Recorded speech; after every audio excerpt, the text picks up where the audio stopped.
ببلو کډز دی وایي چې مفتي صاحب زما دا څوم ځل دی چې دا خوب لیکم خو جواب نه ملیږي چې حامله ښځه په خوب کې بادرنګ راشو کوي له بوټي نه او دا خوب 2 شپې ویني او بل ډوډۍ پخول په خوب کې وي انځر راشو کول چې ښه پاخه وي دې څه تعبیر دی دا خیر او برکت ته دې دلیل دی دا هم کېدای شي چې الله جل شانه اولاد ورکړي حاملې زنانه ته او یو د هغې سره څه وکړي حاملې زنانه ته اولاد ورکړي او بیا ورته روغ صحت ورکړي دې هم علامت دی مفتي صاحب زما خاوند خوب لیدلی دی چې په خوب کې دا وایم چې اطیعوا الله و اطیعوا الرسول دا دیندارۍ علامت دی او د اطاعت الله او د اطاعت رسول صلی الله علیه وسلم د هغې علامت دا ما خوب لیدلی چې ما میاشت راختلی وه هغې ته مې دعا کوله کومه چې سنت دعا د اللهم اهله علینا د اخره پورې او بل زما ملګری راسره وي هغه ما ته وایي چې دا زوی دې ما ته په لاس راکړه ډېر ښه ښایسته سبق به راسره ووایي دا خو د انسان د ترقۍ او د کامیابۍ د هغې علامت دی داسې کول او دغه شان د تعلق د مضبوطېدو د هغې علامت دی او دغه شان د خوشحالۍ د راتلو د دغې علامت دی الله اعلم دا ما خوب لیدلی چې زموږ یوه غوا ده او د هغې نه زه ملک پی هغه رالوشم په ګیلاس کې دې څه تعبیر دی دې تعبیر دا چې الله به خوشحالۍ او حلال رزق فراخه ژوند هغه دې الله نصیب کوي یا قسمت دې ښه کېږي دا معنی نه خوب مې لیدلی دی په هغې کې مې 2 ګلابونه هغه لیدلي زه وایي د 3 میاشتو څه یم پریګننټ یم مفتي صاحب تعبیر یې ووایه د دې دا مطلب دی چې الله به ډبل خوشحالۍ درکوي یا خو دا چې الله جل شانو ټوینز بچي درکوي او یا د دې مطلب دا دی چې الله جل شانو به اولاد هم درکوي او د اولاد نه پس په صحت هم درکوي مفتي صاحب په خوب کې عمره کول څنګه دا دیندارۍ علامت دی او د دې علامت هم دی چې الله جل شانو به د زیارت ته هغه ځای نصیب کوي مفتي صاحب زما سوال دا دی چې په لکي ډرا کې حصه اخیستل څنګه دي چې په پیسو باندې پکې حصه اخلي دې ته جواري وایي د دې نه ځان وساتئ یو حرام کار دی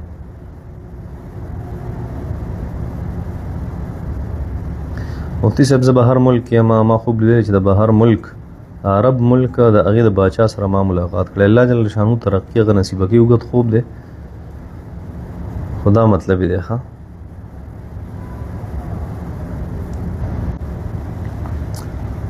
دی وایي چې مفتي صاحب اجمل یم له امریکې نه ما په خوب کې ولیدل چې یو سور رنګ اس په هغې منصور یم او داسې څیزونه د حقیق یادوي چې هغه خرڅوم ټوله ورځ بازار کې وګرځم خو هغه رانه څوک وانهلي زړه مې ماتېږي او بازار نه د کور په لور روانېږم په لاره ناڅاپه د هغه اس په ځمکه راپرېوځي زه ورله څیزونه ورکړم هغه بیا راپاسي همدغه شانتې کېږي ما سره وغیره مفتي صاحب د دې خوب څه تعبیر دی دې تعبیر دا دی چې په ژوند کې به څه مشکلات او رکاوټونه راځي د هغې نه پس په کامیابي میلاویږي د الله جل شانو نه د عافیت سوال کوه مفتي صاحب په خوب کې د توتیانو بچي لیدل د دې څه تعبیر دی خوشحالي او الله جل شانه حلال رزق درکوي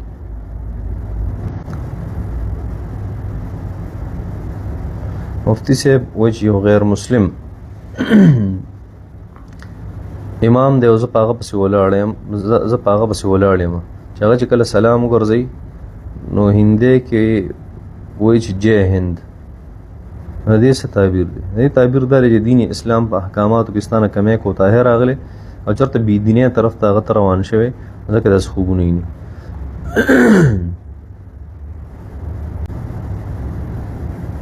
مفتي صاحب وایي موږ خوب لیدلی چې موږ ټماټر شو په خوب کې دې څه تعبیر دی خوشحالي هغه د دې تعبیر دی او حلال رزق د دې تعبیر دی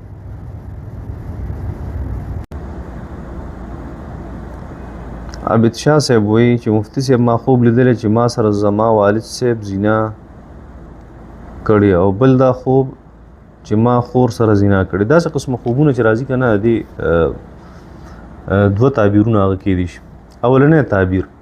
اولنی تعبیر هغه دا دی چې یاره دا خو د فایدې خوبونه دي په خوب کې چې صحیح په ویښه باندې او په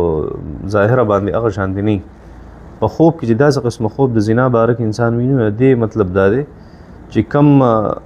چا سره داسې شوي دي نو هغه ته څه فایده حاصلېږي د بل طرف نه چا سره چې زنا او بدکاري شوې دا معنی دا یو مسله دا نارملی چې یو انسان د هغه نارمل پوزیشن د هغه دپاره دا مسله ده خو که داسې نه چېرته یو انسان هغه ته داسې خوب راځي د هغې په شا یو بله وجه هم کیدی شي. بله وجه هغه دا کیدی شي داسې خوبونه هغه کله کله شیطاني کیدی شي. شیطاني دا چې یو انسان په موبایل کې یا په لپټاپ باندې ګندګي هغه وکتي نو بیا داسې قسم خوبونه هغه راتلی شي. نو که ستا نارمل حالت نو بیا د دې مطلب دا چې دا د فایدې خوب دی چې دې خلکو نه به تا ته فایده میلاویږي چې چا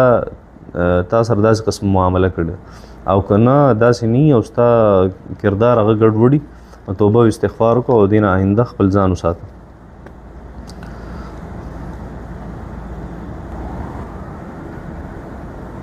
عدنان خان وایي ما یو خوب لیدلی چې حج له روان یم او چې مونږ په ایرپورټ کې یو نو مونږ ته پته ولګي نو زما کشر ماما هم حج له او مونږ ټول ډیر خوشحاله یو. دو وجې کېدی شي یا دا تا د حج باره کې ډېر سوچونه کړي د حج او د عمرې باره کې او د هغه سفر باره کې دا هم کېدی شي او که دا دې دا سوچونه دې نه کړي چېرته فلحال په دې ورځو کې چې دا خوب تا لیدلی بیا دا چې الله جل شانه هغه ښکلې زندګي درته نصیبه کوي یا دا هم ممکنه ده چې الله جل شانه حج او دغه شان عمره الله دې نصیب کړي.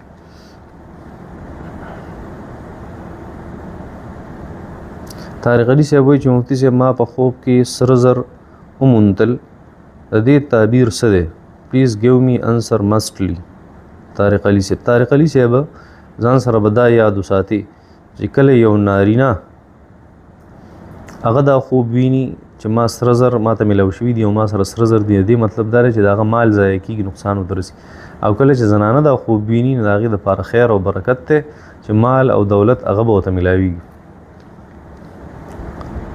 نو د الله جل شانو د عافیت سوال وکړه د الله نه د خیر د هغې سوال کوه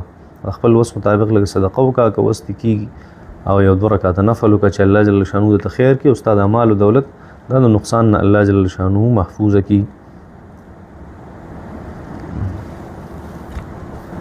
عنایت خان وایي چې سلام مفتی صاحب الله پاک دې په عمر کې برکت واچوه. زه یو ډرایور یم په سعودي عرب کې گاډی چلوم ما سره په کپنۍ کې نور کسان هم دي ما څو پیرې دا خوب ولیدو چې ما پسې ډېر سپي را روان دي او یو را باندې حمله وکړه خو زه ځان ته بچ کم او بیا مو کلیوال راشي او هغه ټول سپي رانه وشړي پلیز د دې تعبیر څه دشمنان دي ډېر دي خو مطلب دا دی چې مخلص مرګري دي مخلصان دي الله جل شانو بیا ستا په کار راولي کم مرګري چې په دې خوب کې تا لیدلي او ټول ستا مخلصان دي معلومیږي داسې الله اعلم. اختر منیر وایي چې مفتی صاحب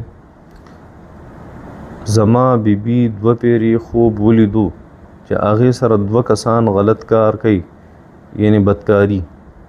او هغې نه بعد وایي را سره ته کوروالی وکړي نو دې څه مطلب دی؟ دې مطلب دا دی چې یا نعوذ بالله من ذلک چېرته خیانت شوی دی منځ کې څه ګناه شوې ده کېدی شي یا هغې د ګناه اراده کړې ده هېڅ پته نه لګي الله اعلم. د بدګمانۍ نه مسلمانانو له پکار دي چې خپل ځان وساتي که دا چېرته څه شوي وي نو هغه بس سکپ کول پکار دي ختمول پکار دي. دویم دا چې یا دا شیطاني وسوسه ده یا چېرته دې زنانه دا مال حرام یا د ګناه هغه چې کوم احساس دی هغه ورته شوی دی نو په دې بنیاد باندې داسې قسمه خوبونه راځي الله اعلم. ما خوب لیدلی ویم زه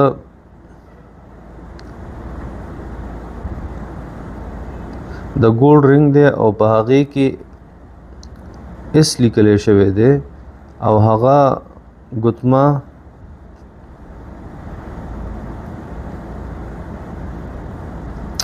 داسې خبره کوي چې د ګولډ رنګ مې لیدلی په هغې باندې اس لیکلی شوی دی او دا ما په خپل لاس چې کوم رنګ فنګر دی په هغې مې اچولی نو دې څه مطلب دی؟ دې مطلب دا دی چې یاره ښه رشته دي کېږي یا واده دي کېږي یا څه ذمهداري ده هغه در په سریږي دغه شانتې یو لوی مقام یو لویه مرتبه یا د هغه میلاویږي دا معنی ده.